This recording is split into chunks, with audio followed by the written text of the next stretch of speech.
Hello, and today we're going to be talking about skeletal muscle contraction.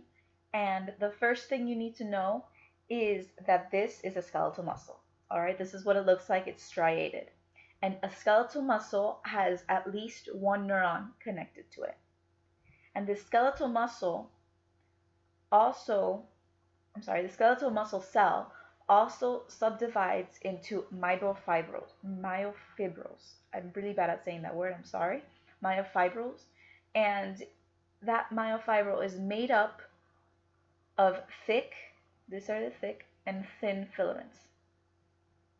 All right, and these thick and thin filaments are pretty much the foundation for muscle contraction. Okay, so how muscle contraction works is first an action potential. An action potential propagates from the neuron to the muscle cell. Okay, and this action potential activates these channels, these voltage gated calcium channels. And this is the first thing that happens. The calcium is released into the cell.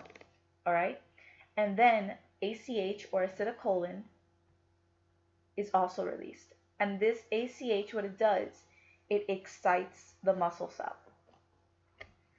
Now the calcium, what the calcium does is it goes to the thin filaments and it attaches to the tropomyosin, which is the lighter blue color, the tropomyosin, and then this tropomyosin moves and exposes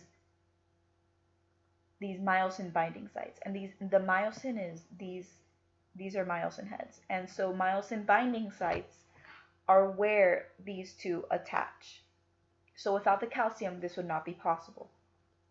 And so something called cross-bridge cycling occurs. And cross-bridge cycling is the attachment, the pulling, and the eventual release of these thin filaments. And this occurs as long as there is calcium.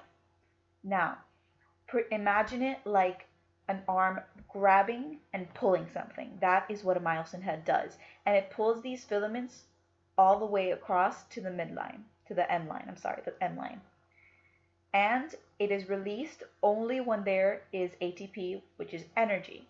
And that ATP is the reason why rigor mortis occurs, because our bodies run out of ATP and we remain stiff. All right, so this is the basics. I wish I could delve more, but I can't. Thank you so much for listening, for watching, and have a nice day.